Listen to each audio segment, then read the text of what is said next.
make it work. Can't do it. We stuck it out as long as we could. We've all been there, and we've all done that. You more than others. Yeah. Man, it's just like when you walked away from pain pills, Brett. It's the same thing. Same concept. Right. You know you loved them, but you just had to walk away. Better off without them. They're bad for you.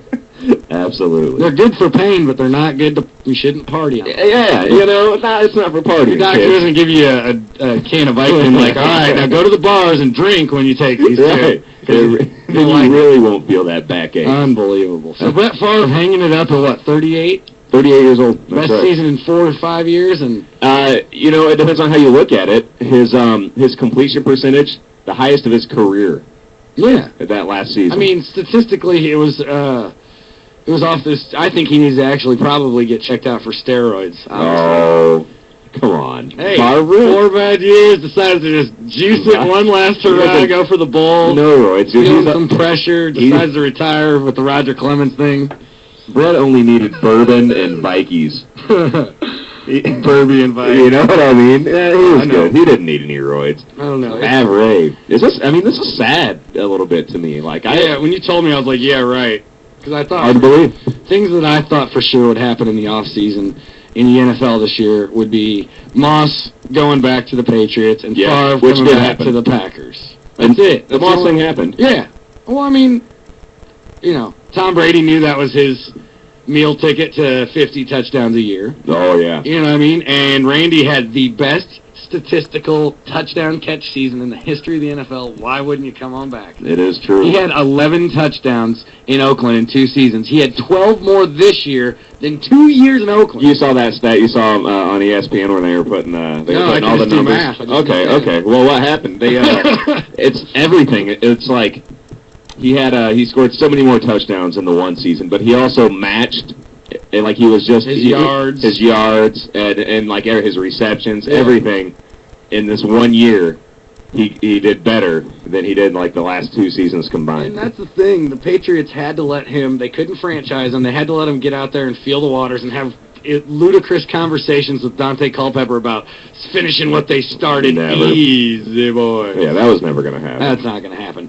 So what they did was the smartest thing you can do with a sensitive little guy, because Randy Moss is sensitive. Yeah, he is. He really is. I mean, he's a sensitive little guy. They kept him in a good mood all year by winning and throwing him the football, and that's what you do for wideouts. But by franchising him and not giving him a long-term deal, that would have ticked him off. Absolutely.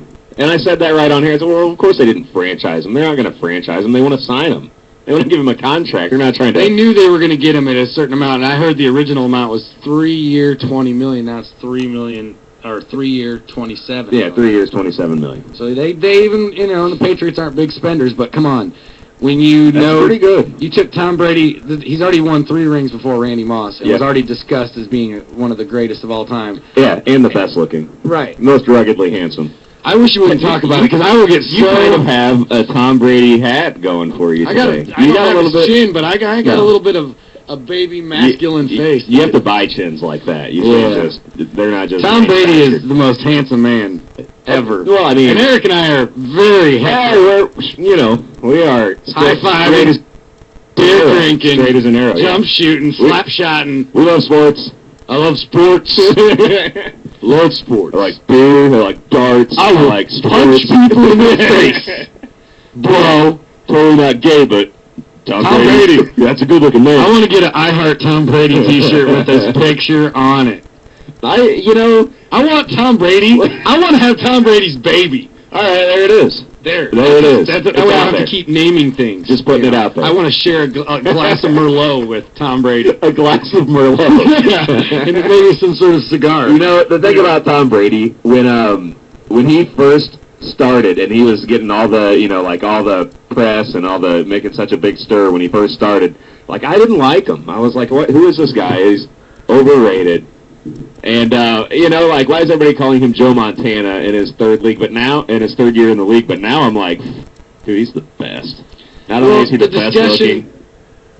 He was going to be a Hall of Famer, but the discussion this year, that's why they got Randy Moss back. The discussion this year was, man, now everyone's talking about how Tom Brady could be the greatest quarterback ever. Yeah. Because he now has Randy Moss. He was already putting up great numbers every year. Great numbers. Oh, yeah.